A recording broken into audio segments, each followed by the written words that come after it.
for you.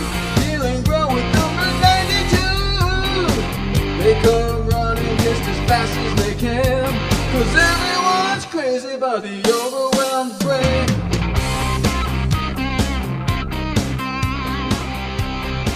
Rising higher than mainstream thinking. Are you annoyed by affirmations? When someone comes up to you and says, "Think positively," do you politely request that they refer to verse 12 of chapter 3 of the book of the Overwhelmed Brain, where we read the gospel of Paul, who states that all who enter into the realm of positive thought must also exit with the belief that all thinking, such that is positive, will be subject to truth, which shall set those who fall upon it, and bequeath thy name in the presence of truth, in which lie the thoughts of positive and... forget it. Thanks for the advice, but I gotta go. I left the iron on. If affirmations feel like lies and positive thinking feels like denial, then start the journey of incredible learning and growth so that you can create the life you've always wanted, now.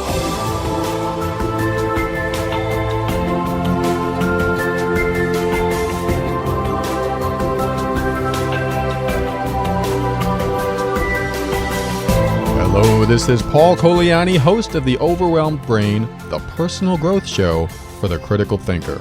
On this show, I'll share practical, down-to-earth steps to help you improve your mood and keep you sane in this powerful journey we call life. We'll talk about why we do the things we do and what we can do to reach higher levels of happiness and lower levels of stress and overwhelm. My goal is to help you become empowered so that you can create the life you want. Today's quick quote is by Walt Disney, and it's this: "Of all of our inventions for mass communications, pictures still speak the most universally understood language." Today's episode has a lot to do with the language we speak. How you word the things you say and ask yourself will dictate the answer you get, and may also be exactly what you need to hear to change your life completely. And before we begin all of this fun, this show is provided as a public service of the Healing Broadcast Network.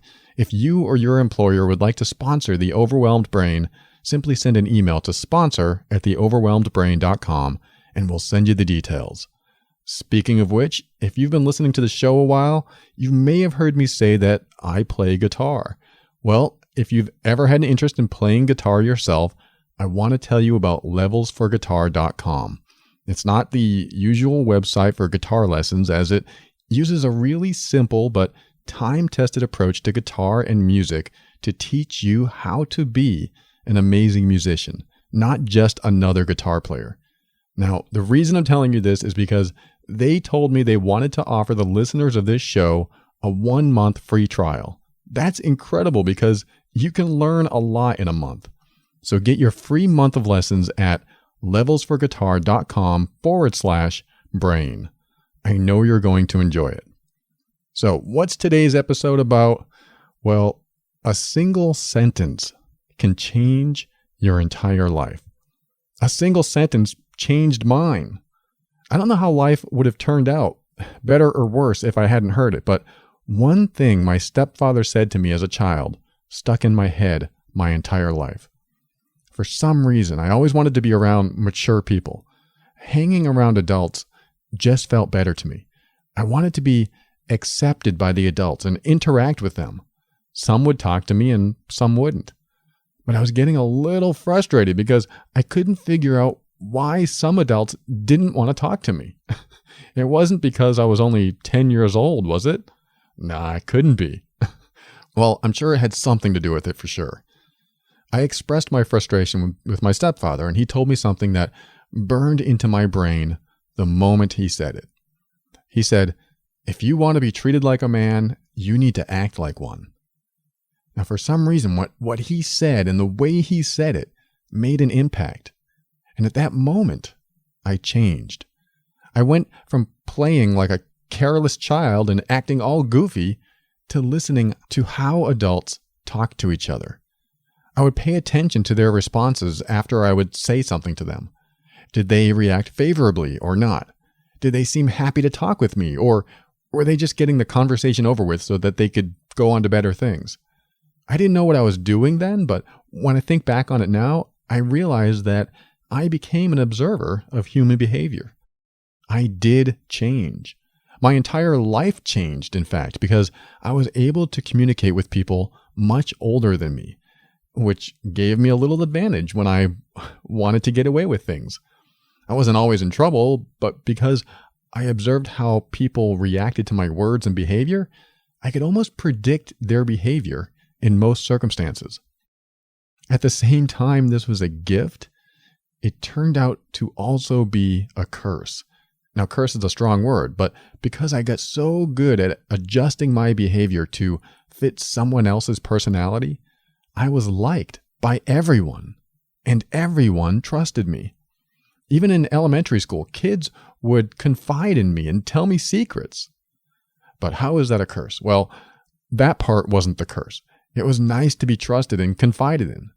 However, the curse was that I became a chameleon. I learned how to adjust my behavior so well that I never developed individuality. I didn't develop a distinct personality that people could read.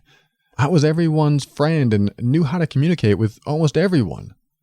But I was lonely inside. I was everyone's friend, and no one was really mine. I would know almost everything about other people, and they would know very little about me. I'd share stuff, but only stuff I believed they wanted to hear. I had incredible powers of observation and no personality that I could truly call my own. And I took this, quote, personality into my relationships up until at least 38 years old. I made, quote, best friends that I couldn't stand to talk to because I really didn't enjoy being with them. And they didn't know who I was because I wasn't showing them. So I would burn out my friendships. There have only been a few people, if that, outside of my intimate relationships, that have gotten to know more of the real me than anyone else. My true self never showed up because I believed that the only way to communicate with others was to be the person I believed they wanted me to be. Do you know what happens when you're the person others want you to be? Here's what happens. People trust you more. People fall in love with you quicker. People ask you to do more things for them because you're always saying yes to their requests. People take up more of your time and energy and even money. And finally, especially, you get totally burnt out because you can't stand being around them anymore. All of these, quote, benefits of being a chameleon, adapting to the person you're with, are really just symptoms of a deeper, darker issue. When you are not yourself around people and you behave the way you believe they want you to behave, you will carry the heavy burden of faking it until you collapse. And the longer you fake your smile and your laughter and your friendship, the more you feel rolled over and taken advantage of. And the people you're with won't even know they're doing it to you. I mean, how could they? If you transform into the person you believe they want you to be, they'll never know you're doing it because nothing will ever seem wrong or unusual to them. And if you do this, do you even know you're doing it? And especially, do you know why? My why was the one thing my stepfather told me when I was 10 or 11. If you want to be treated like a man, you have to act like one. The benefits from my change from hearing that sentence were phenomenal. I became an acute observer of human behavior and communication. But that skill came with a price. For the next 28 years, no one would know the real me. What's worse than that is that I didn't know the real me. I had what I thought was my identity, but I couldn't figure out why I wasn't happy. Do you know the real you? What's something that someone said to you when you were younger that changed your entire life? And was that change for the better? Did it have its advantages at the time? Did you learn and grow and evolve from it? Or did it set you back in some way or many ways? I was about 38 when I realized I wasn't being who I really wanted to be. I had no personal boundaries because I was too busy pleasing everyone around me. I would get sad for no reason and then angry out of the blue, and I just felt like there was something wrong with me. There was something wrong with me. I didn't know who I was because I never stood up for myself, and I never let people judge me. That's right. I highly recommend allowing people to judge you. Not because it feels good to be judged, but to make sure that they are seeing the real you. When you know you're going to get judged no matter what you do, you might as well come out of your shell and be exactly who you are. Then they can say things to you like, "Wow, you're awful and stupid." And you can give them a big smile and say, "Wow, thank you so much." The fact that you said that means that my authentic self affected you in some way that is hard for you to understand. I totally get it, and I appreciate you being honest with me. They'll be like, "Huh? What are you talking about? You're even stupider than I thought." And again, you say, "Thank you for saying that. I respect that you're giving me your honest opinion. I don't want anything less than that from you." And then they'll walk away shaking their head in disgust and disbelief because they believe that you really are everything they think. But you know the truth. When you are being your true self, you will realize many things and come to embrace those things, like you don't know everything, and you won't be attractive to everyone, and not everyone will see you as kind or compassionate, and not everyone will see everything you know you are. And the reason this is all good is because when you are being who you really are, you realize that there are many people who aren't comfortable with that. They'd rather you fake it so that they don't have to be their authentic selves either. Many people don't show their authentic self. Many people don't come from a place of true authenticity. They're afraid of what others will think and how they'll be judged. But being judged, even though it doesn't feel good, is a strong indication that you're being yourself, because more people judge those who live from their authenticity than those who wear a mask. Think about how unempowering it feels to wear a mask. I did that for about 30 years, and even though I didn't know I was doing it, I do remember that empty, missing something feeling inside. Did you ever have that feeling? Saying things to yourself like, "Something's missing. I don't know what it is, but something is missing in my life. What is it?" Let's start filling what might be missing in your life next.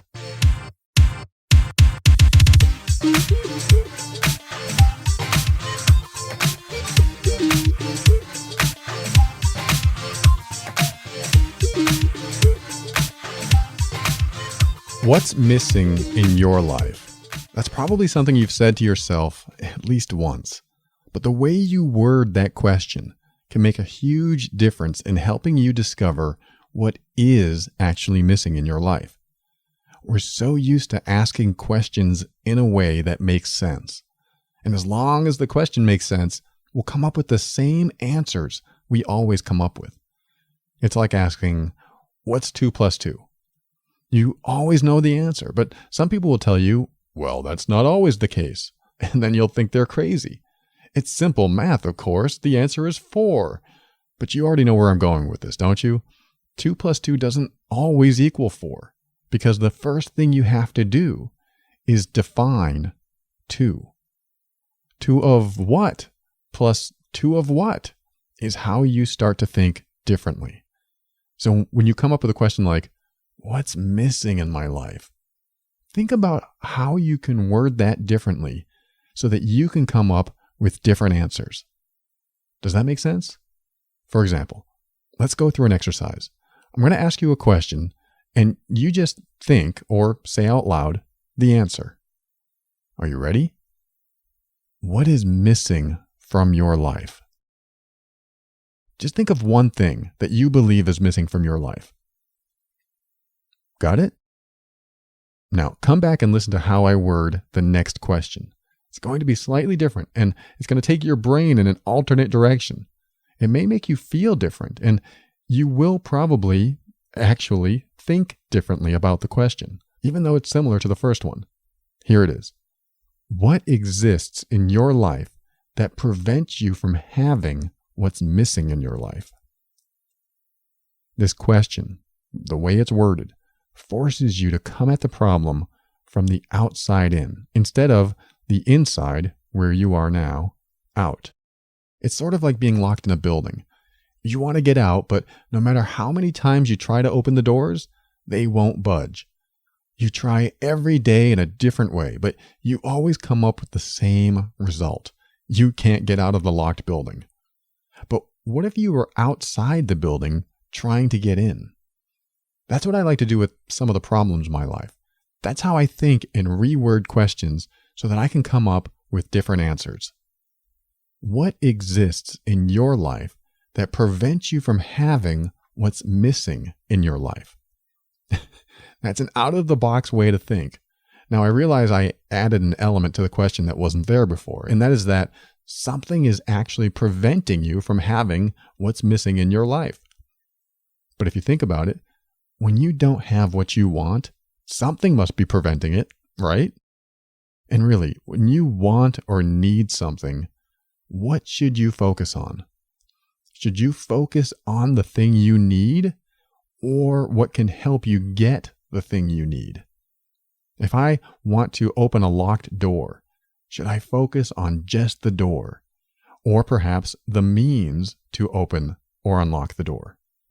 Those means are your inner resources. And resources are the thoughts and ideas that you may or may not know you have, but usually lead to the solution to your problem. Here's another rewording of the same question. What's missing from the way you're trying to fulfill what's missing from your life? I'll say it again. What's missing from the way you're trying to fulfill what's missing from your life? This one's trickier, but if you pay really close attention, you can tell I redirected your focus from the thing that's missing to the process of getting the thing that's missing. You see what I'm doing? When you shift your focus to the process instead of the end result, you shift your thinking. The end result is what you want. For example, if you said, what's missing from my life is more money, then by focusing on not having enough money, you're really just focusing on how you feel about not having enough money. You can address the feeling, for sure. I'm all about that. And you can certainly just let go of attachments and you won't even worry about what's missing. I'm all about that too. But sometimes those processes can take years to get through because there are so many layers. I prefer to just go toward the most resourceful path, the direction that will create the change you want. The challenge with the question, what's missing from my life, is that you don't know what's missing. You only know something is missing. If you think there's something missing in your life, then there is. I won't sugarcoat it. What's missing is what's missing. But the question is, how do you find out what that is? Again, change the wording and the focus of the question. The question, what's missing from my life, leads you to focus on an end result. But since you don't know what's missing, then you're focusing on nothing, right? I mean, if you don't know what's missing and you ask, well, what's missing? You'll always come up with, I don't know. But if you change the words so that you're focusing on something else other than what's missing, you get a different response. When you word the question like this, you will think differently. Here's the question. What do I need to do to help me attain what's missing in my life? Or you can be even more creative and ask, if I had what's been missing in my life, how would I feel? And what would my life look like? Think about that for a minute. Pause this show if you have to, because what this question does is take you to a place of already having what's been missing in your life and working backwards from there.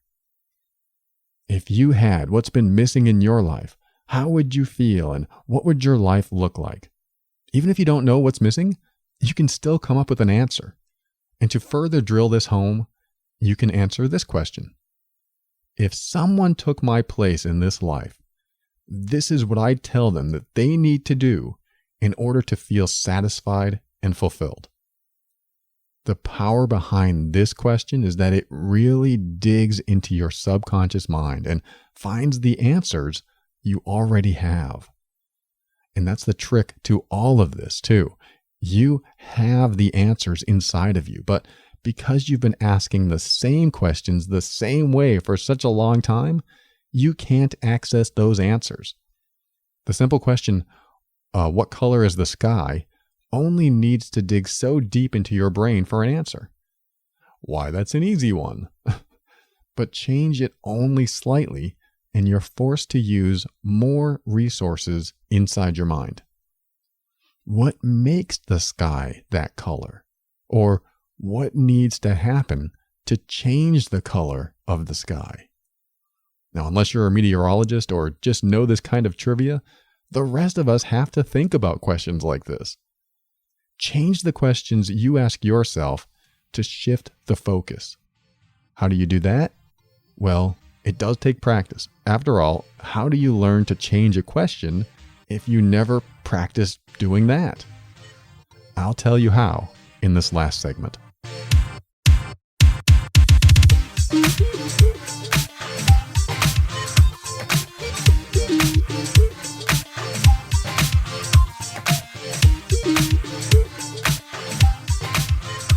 Changing the questions you ask yourself is vital to changing your life. This is why the worksheets I create are so effective. They ask you things in a way that you're not used to. We get used to the way our language works, and our thinking is typically confined to the language we use. It's a pretty interesting thought, isn't it? In other words, the words you use to communicate are also the boundaries that are created for your thought processes.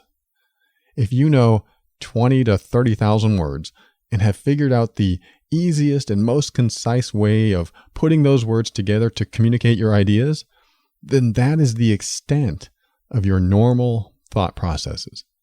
When you have to think a little harder and access more ways to arrange words into different and more creative sentences, then you start communicating a different message. After all, the sentence, "I drove the car," is a lot different than "I car the drove." But even though the latter sentence sounds awkward, notice what happens in your mind if you try to translate it. Your brain goes into a different place for translation. The same words in a different order cause you to think in a way that changes the way you process information. The problem a lot of us have or have had is that we've asked ourselves the same questions the same way over and over again. This creates an infinite loop of despair because we never come to a solution. The question, "How can I make more money?" is a question I've asked myself over and over again throughout the years. But when I changed what to focus on, I made different decisions.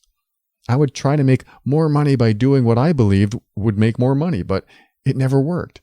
So I decided to take my focus off the money. Since what I was asking wasn't leading to a solution, I changed the question. I asked, who do I need to be the person who can make as much money as I deserve?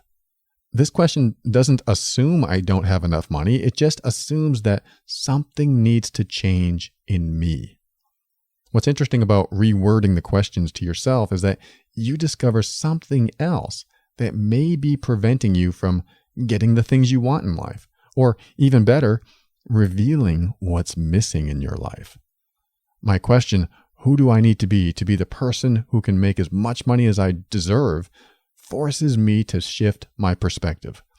It's no longer about the money. It's about the things I can do and the thoughts that I can have that lead me to my ultimate goal.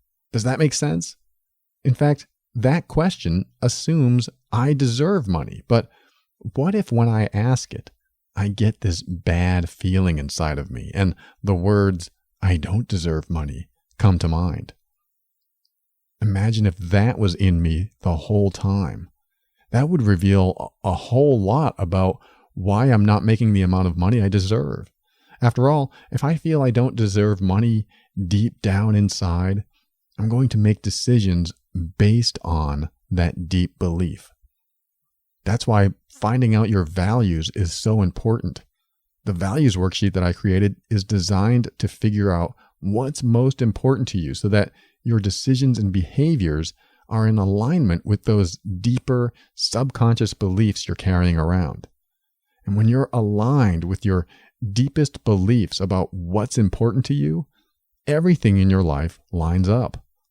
Now, if your deepest, most important aspect regarding money has to do with scarcity, it would certainly lead you into fear and scarcity over and over again.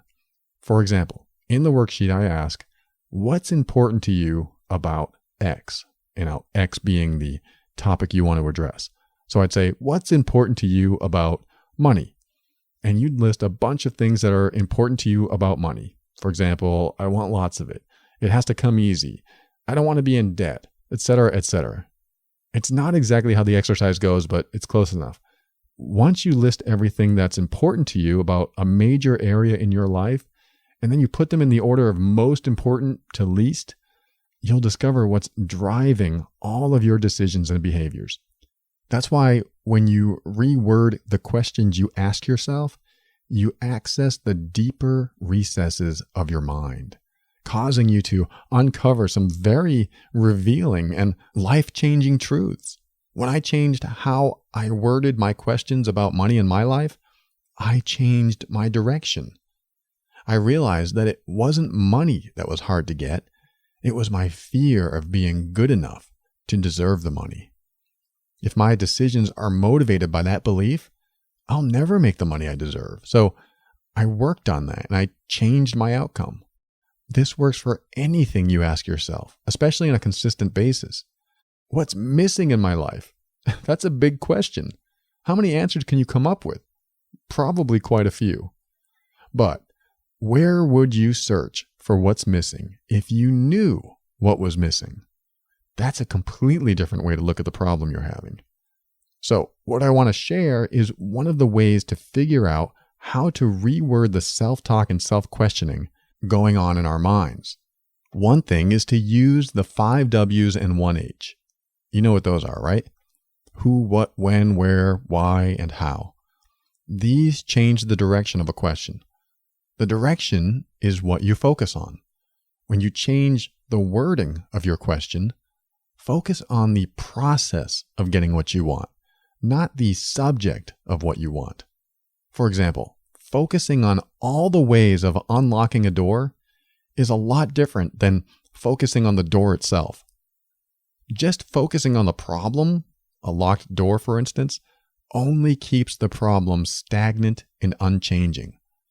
This is where your negative feelings lie as well. So you end up focusing on how bad things are instead of how you want to feel. Take the focus off the problem and move it towards the process of getting your outcome. Another example of that is the statement, I just want to be happy. The focus is, I'm not happy. How can I get happy? Using the 5 W's and 1 H, you can find different ways to reword the question. Who do I need to be in order to find happiness? What can I do differently than I'm doing now? When will I change what I do in order to get happiness into my life? Where do I need to be in order to find happiness? Why am I unhappy now? How do I know I'm unhappy? The trick to coming up with different questions is by adding the 5 W's and 1 H in creative ways. You may not be that great at this at first, but you'll get better. Just start the sentence with one of them and create it as you go. So if you always ask yourself, what's missing in my life? Start playing with the words using a different W or H word. Try using when. Let me think of one. Instead of what's missing in my life, You could say, was there a time when something wasn't missing in my life? What was happening at that time? Here's another when. When do I know something's missing? And when does it feel like it's not? These are brain twisters, aren't they? Just play with the W's and 1H so that you're wording what you always say to yourself differently. That way you travel a different direction for the solution. Another way to start thinking differently is to change the words around in those same questions. And just like I car the drove changes how you have to process the question, it can work with almost anything. What's missing in my life can change to what's life that's missing? Or missing life is what's that? I realize they sound weird, but you have to make things sound a little weird to get out of the pattern you've created with the repetition of the same questions over and over again. The question, how can I get a raise at work, when repeated enough times, will decrease in effectiveness over time. But switching the words around might have a different effect. How can work get a raise out of me? Or back to using the W's and H and swapping words around at the same time, how is getting a raise going to help me? Or, here's a good one, what will a raise do for my work? These are all strange questions, but that's good. Some make sense and some don't. But the process of trying to make sense of them is what causes you to come up with different ideas and different solutions. And another thing it does is help you break from the pattern of feeling bad when you ask the question. If you feel bad every time you ask yourself, what's missing from my life? Then you definitely need to change the question. Like, if I had everything I needed, how would other people describe what my life looks like? What do you think of that reframe? Kind of wild how it not only takes you outside the problem looking in, but now you're looking at your life from the perspective of someone else. Language can be static and unchanging, causing you to repeat bad feelings over and over again, or it can be dynamic and surprising. This is similar to how I coach people. I like to surprise them with questions they absolutely wouldn't ask themselves. For example, one of my favorite approaches is removing the assumption that something is bad. So when someone tells me, I just lost my job, I might ask, really? Is that a bad thing? They'll say, well, of course it is. I need to work to make money. Then I would say, okay, but why is it bad to not have a job? Or more specifically, why is it bad to not have money? I get the strangest looks, but for the first time, they have to dig deeper to explore their beliefs about the problem. We usually assume something is bad because we're programmed throughout life to know what's good and bad. But when we aren't relying on our old programming and we're forced to figure out if we really believe what we believe, we access parts of our brain that reveal a lot more hidden truths. I believed for the longest time that without a relationship, I couldn't be happy. Well, coming from a home where my mom wouldn't leave her husband, my stepfather, no matter how bad he treated her, probably instilled the belief that I can only be happy in a relationship, even if it's an unhealthy one. When I finally understood that I was simply going with what I observed others doing, not having tried being alone and exploring that for a while, I discovered a lot about myself. Your beliefs are many times made up by other people, not true personal experience. So keep this in mind as you go through the years. You'll see this time and time again with people who complain about politics, for example. They'll put down the people they see on TV only by what they heard a reporter talk about, but they won't do their own research to find what's biased and what's truth. The same goes for anything you heard about someone else. Do you listen to other people's opinion about them, or do you find out on your own by asking them directly? What truths do you have lying dormant inside of you that might help you find what you want in life.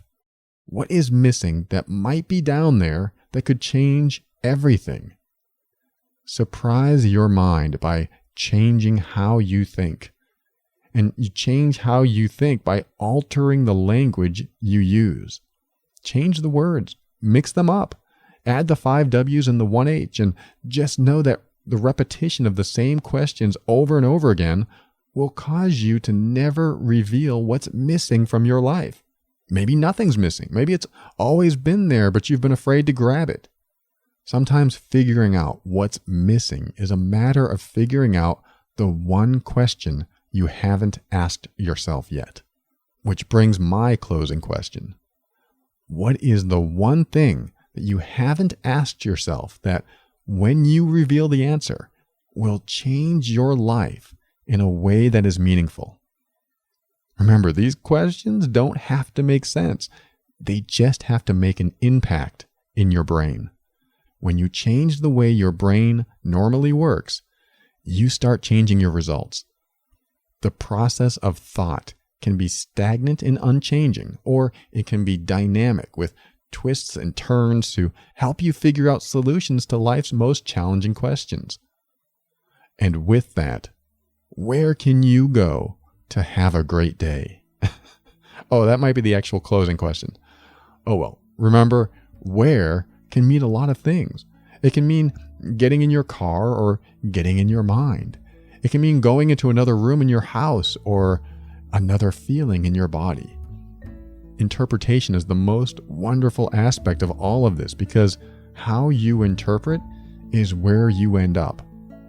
Change your life by changing your focus and altering the way you ask yourself questions. It's just one of the ways to figure out what's missing in your life. We'll soon again talk.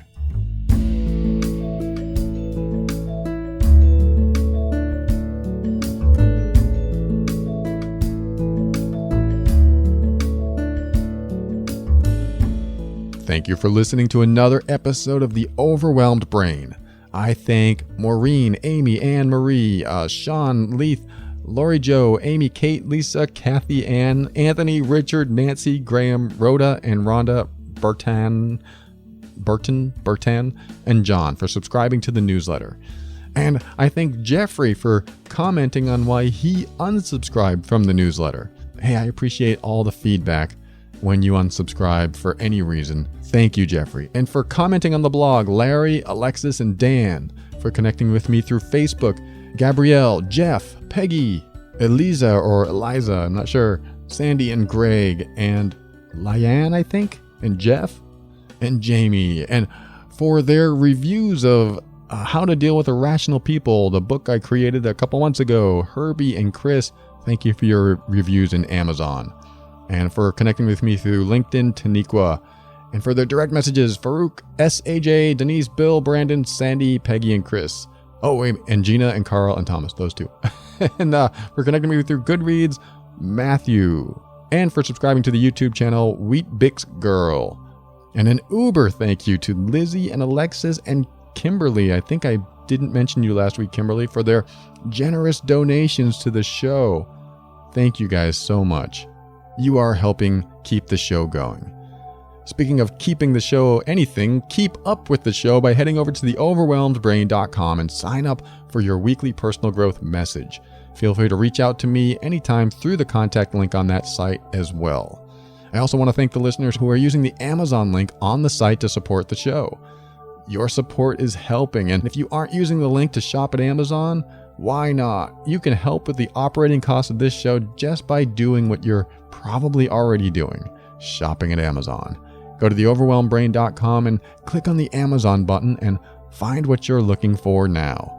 Your shopping habits mean a lot to me, and they're going towards a good cause. You. And just a quick note, I want to thank the sponsors of this show. Whenever you hear me sound a little bit like a commercial, it's because I support sponsors as much as they support the show. There's nothing I want more than to keep this show on the air and free to listen to. So support the sponsors you hear about because they're a big part of what we do here. And if I didn't call your name in this episode, just know that I appreciate you and thank you for being there for me, listening, learning, and growing. So, what a question. What's missing from my life? When you say things like, I feel like there's something missing, like I am meant for more, you keep yourself so distanced from taking steps to change your life that you're lucky if anything ever changes. What I mean by that is a question like, what's missing, is broad and hard to answer because there are so many answers. But changing it to, what is something that I could do right now to fulfill my life just a little bit? That's an entirely different approach. One approach keeps you in the clouds and the other grounds you. This is how I approach everything I need to accomplish in my life and why I don't do woo-woo. One of the things that movies like The Secret has done to us is allow us to be less proactive and more positive. Then when you're finally bankrupt, like what happened to me, you look back and go, oh, I was supposed to take action too? I thought my thoughts equaled things. It turns out that positive thoughts are fantastic motivators for inaction. When you're thinking positively, there's no reason to go after what you want because you're already fine with what you got. But what gets people is that they're really not fine with what they have. So thinking positively just adds a false layer of belief that hides a want or a need that never gets fulfilled. Sugarcoating is denial, and denial creates false hope and beliefs that keep what's missing in your life missing. So here's a strangely worded question for you. Are you ready for this? What's really missing in your life that if you had it right now, that tomorrow you'd be able to move forward with what used to be missing, now fulfilled?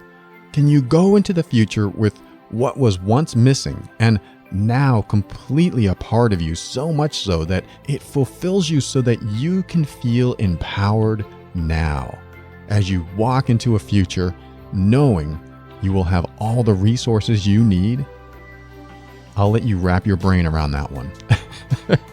And what may happen is that you find yourself stepping into your power so that you can be firm in your decisions and actions, and as a result, create the life you want. When you do this, you'll discover what I already know to be true about you, that you are amazing.